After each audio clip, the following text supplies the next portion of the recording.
Hi students, today again understanding law. I am revising question and answers in this section. So you must have to should listen properly and get good ideas. How can you write? For that I am keeping here small videos. How did they write? You have to observe and do This is follow. Ravi, son of a very rich industrialist. Kishan was driving his bike very rashly in the night and met with an accident, which resulted in the death of a pedestrian.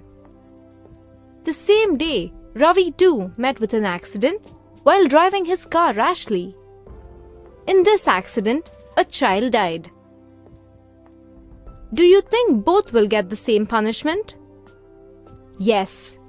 According to the rule of law established by the Constitution, every person in independent India is equal before the law. The law cannot discriminate between people on the basis of their religion, caste, or gender. Neither a government official, nor a wealthy person, nor even the president of the country is above the law. But do you think this law prevailed in India during earlier times?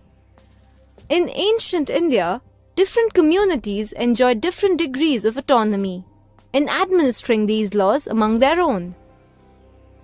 This slowly began to change during the colonial period. It was often believed that it was the British colonists who introduced the rule of law in India. But historians disputed this claim on several grounds. Firstly, the colonial law was arbitrary. Secondly, the Indian nationalists played a prominent role in the development of the legal sphere in British India. Recall the history of colonial period. Can you think of any example of arbitrariness in British law? The Sedition Act of 1870, through which any person protesting or criticizing the British government could be arrested without due trial. Secondly, the Rowlatt Act of 1919, which allowed the British government to imprison people without due trial. Indian nationalists began protesting and criticizing this arbitrary use of authority by the British. By the end of the 19th century, the Indian legal profession also began emerging, and they began to use law to defend the legal rights of Indians. Finally, the Constitution served as the foundation on which our representatives began making laws for the country. Every year, our representatives pass several new laws as well as revise existing ones. Recall the Hindu Succession Amendment Act 2005, according to which sons, daughters, and their mothers can get an equal share of family property. The Parliament has an important role in making laws. Are you aware of Protection of Women from Domestic Violence Act 2005? Let us observe how this law evolved. There are many women in our society who are victims of domestic violence in various ways. Throughout the 1990s, the need for a new law against domestic violence was raised in different forums. In 1999, Lawyers Collective, a group of lawyers, law students, and activists, after nationwide consultations, took the lead in drafting the Domestic Violence Prevention and Protection Bill. This draft bill was widely circulated. Finally, the bill was introduced in Parliament in 2002, but it was not able to fulfill people's expectation. Several women's organizations, National Commission for Women, made submissions to the Parliamentary Standing Committee for reconsideration of their demands. In December 2002, the Standing Committee submitted its recommendations to the RAJA SEKHAR, and these were also tabled in the Lok Sabha. The committee's report accepted most of the demands of the women's groups. Finally, a new bill was reintroduced in the Parliament in 2005. After being passed in both the houses of Parliament, it was sent to the President for his assent. The Protection of Women from Domestic Violence Act came into effect in 2006. Domestic violence refers to the injury or harm or threat caused by an adult male, usually the husband against his wife. Injury may be caused by physically beating up the woman or by emotionally abusing her. According to the Act, the term domestic includes all women who live or have lived together in a shared household, with the male member who is perpetrating the violence. From establishing the need for a new law to its being passed, at every stage of the process, the voice of the citizen is a crucial element. This can be heard through TV reports, newspaper editorials, radio broadcasts, local meetings, etc. Do you think all the laws enacted are supported by all? Sometimes the Parliament passes laws that turn out to be very unpopular. Can you think of any such example of unpopular law? Various municipal laws on the use of space within municipal limit often make hawking and street vending illegal. No one will dispute on the necessity of some rules to keep the public space open. But we also cannot deny the hawkers and vendors and provide essential services cheaply and efficiently to the millions living in a large city. Moreover, this is the means of livelihood for a large number of people. Hence, if the law favors one group and disregards the other, it will be controversial and can lead to conflict. In a democracy like India, citizens can express their unwillingness to accept repressive laws framed by the Parliament. When a large number of people begin to feel that a wrong law has been passed, then there is pressure on the Parliament to change this.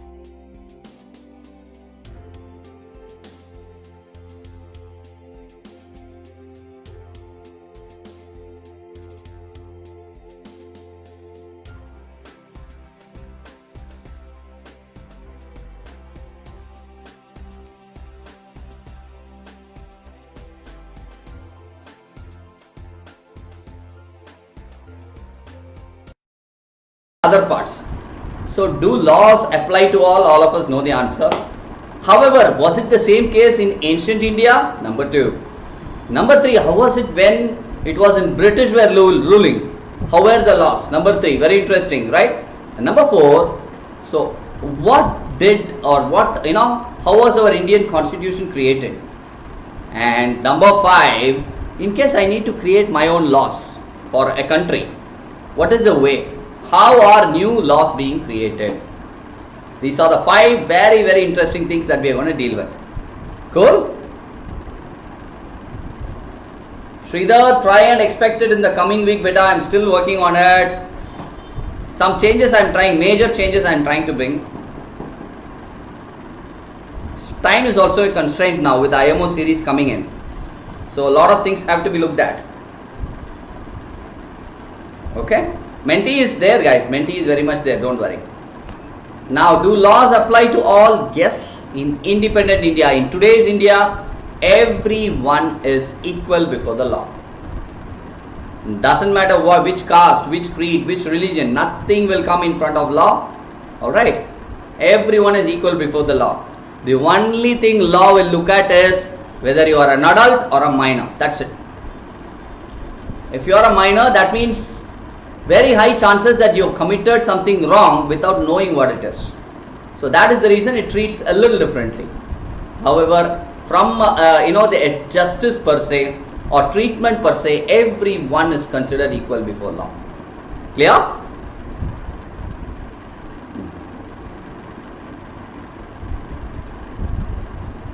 Janet, we will do. Don't worry. We have plans, guys. Generally, too many things, you will find that you will not know which to attend if we run too many series. So we have to plan everything one by one so that you are able to attend everything. That's the idea. So what the rule of law means? Rule of law means law governs everything. That's called rule of law. It is the law which takes precedence over everything. So when I say everything, every citizen of the country, everyone, everything, completely. So whether it is a chief minister, president, everyone will be equal before law.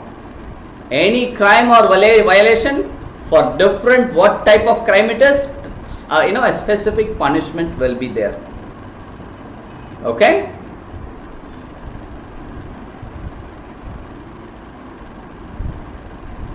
Sanjana, I am in my native. I'm not in Bangalore. Wow, Hansika, good. Take it as a reiteration. That's fine. Awesome. Anjali Yadav, that is the last part of this session. Creation of laws. Okay.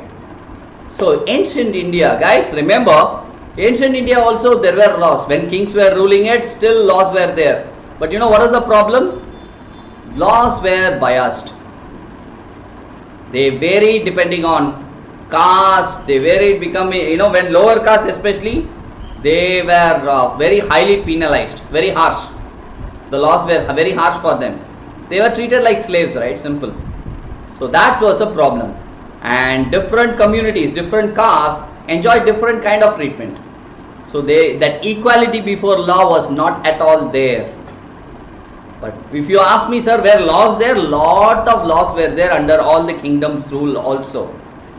So when we speak about ancient India, the bottom line is laws were there, but they were biased based on communities, castes, etc. And especially lower communities enjoyed, were given very, very harsh treatment under the law. Clear?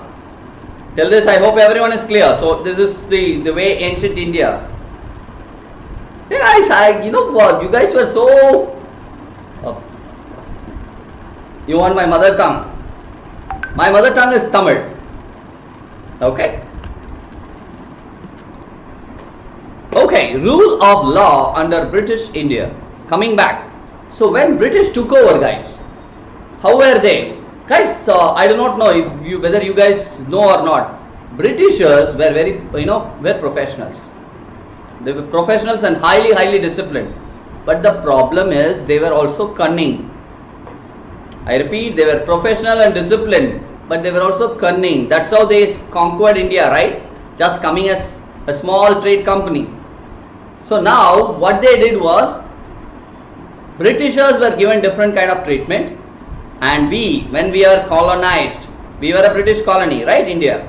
So the colonial rules, the laws that were implemented were very disputable, arbitrary. Arbitrary means very disputable. And people who fought for freedom, they created laws against them. So very, very biased laws were created. I'll give you an example, Rowlatt Act. Anyone who is protesting against British, without even an enquiry, they will put inside jail. How sad is that? Will someone accept it? They will not even inquire you. They will come, just put you inside jail. That's it. Rowlatt Act. So because of that only it all started, right? So much of protest in India have started because of that Rowlatt Act. So under British India, the law was a lot biased, very arbitrary. Okay. Example, Sedition Act of 1870. Any person protesting or criticizing British government, alright, without even anything, any trial, they will be arrested. So Indian nationalists, these laws were created why? 1870. These laws were created typically to put all the freedom fighters into jail. Simple. Alright, our people protested badly against these laws and they fought for, they said law, everyone should be equal before the law. What is happening right now? They were asking or dreaming about this situation 100 years ago, right? Almost 80 years ago, 70 years ago. So that is how it was at that time.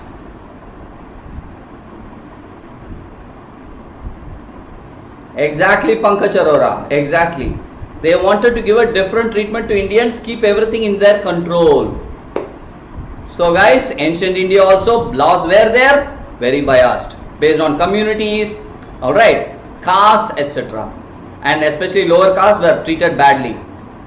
British India, very poor. They created laws to suppress freedom fight. So there also everything was not in order, but laws were there. The point is, even in ancient India, British India, laws were existing.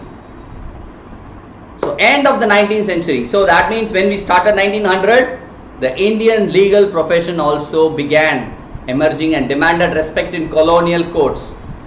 So you can become a lawyer the way Gandhiji, the way Dr. Ambedkar. The Indian legal profession started picking up, and they wanted to use laws to defend the legal rights of Indians, the rights that we own. To defend them, they wanted to use. So Indian judges were also, they started coming in, they started playing a stronger role in taking decisions. When? End of the 19th century. Clear? Hey guys, till this, are you clear?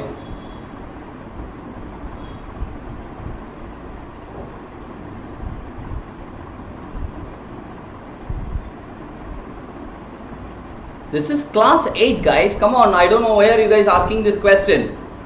This is class 8, come on, message me ma. Class 8 this is, okay? In a class.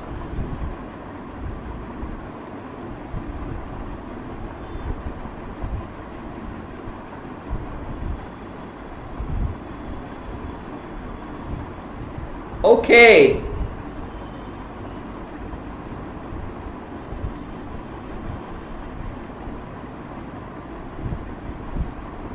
Yeah. Please message Rina. Yes. Okay. Sorry about that, guys.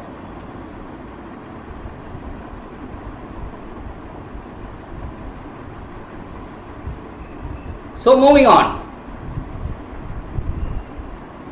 Why I am not able to see your chats, guys? Yes, I got it. Thank you. Hi Ayush. Come on, beta, you guys. Guys, you guys are in 8th grade. Come on, you should also understand that.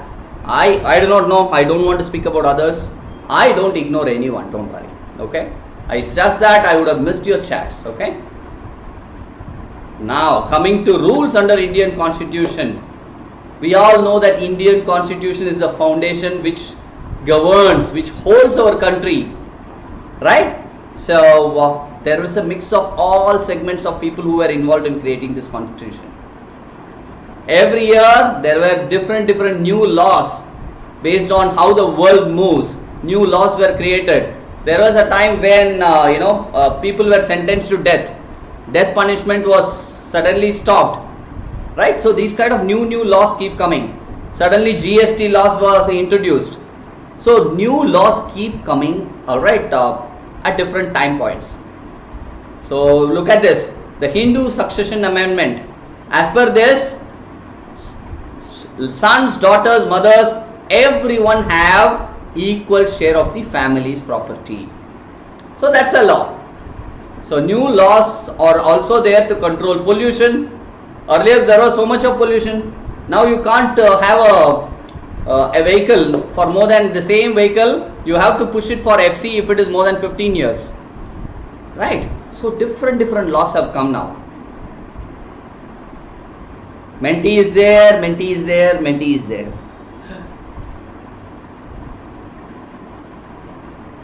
Copyright infringement. Okay, Sridhar, it is definitely a crime.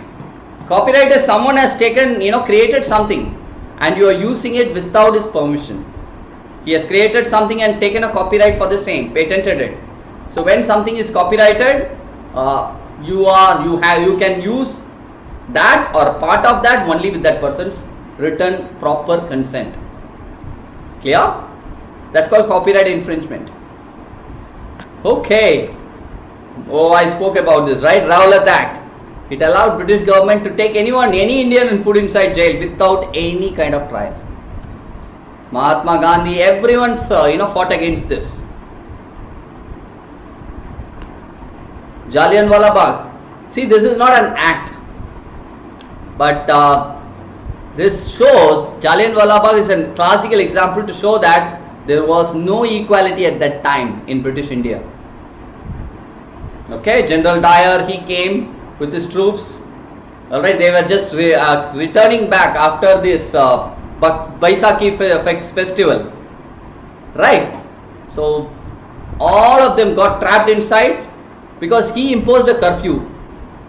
He imposed a curfew saying no one should come out, but these people went and came back from the festival. Shot everyone, right? Very bad. So, there was absolutely no equality at that time. Laws were too biased. So now the last part, a few people were asking, right? Sir, how new laws come? Guys, remember, Parliament, both the houses of the Parliament play a critical role if a new bill, a law has to be created. Alright? So why is or when, how they get created? First, people or a society or someone should raise a request for a law. This kind of a law is required. Right? Say for example, I think yesterday or day before, there was what do you call that as?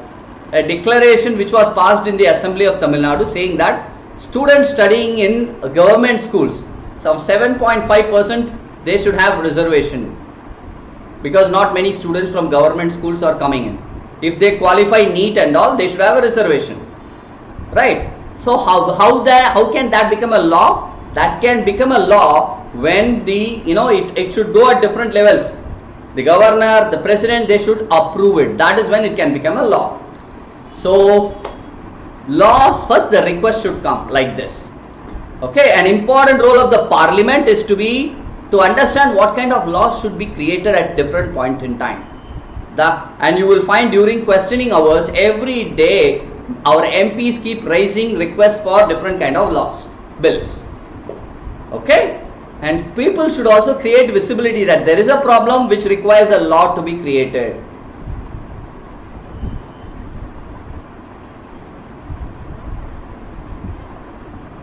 Clear, guys? No, single person cannot create a law. Alright, it might start with single person, but it has to be raised. A government will never notice the voice of a single person, right? It has to be more people. That is why a lot of signature campaigns and all people used to do. When 100,000 people sign it and say we want this, that means it goes to the notice of the government that a request for law has to be done. Are you clear?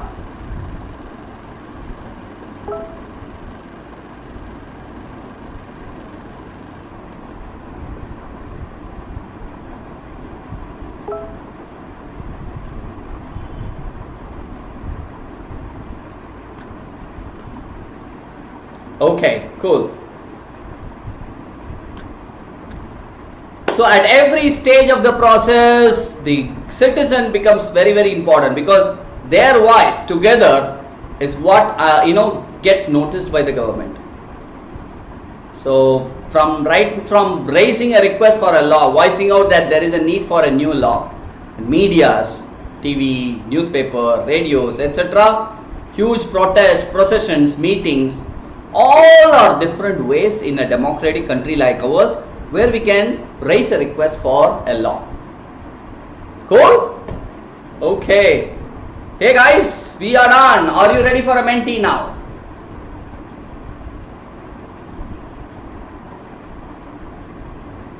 Shiva Shankar. Okay. Please remember this. This people throughout India, a lot of them are outside India also who watch this. Okay.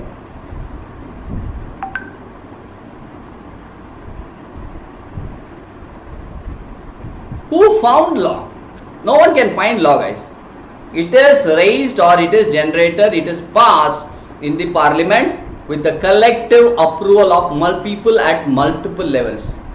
It might start from a community, then it goes to the notice of a state government, goes to the notice of central government, the Parliament, both the houses, they pass it with the approval of the president.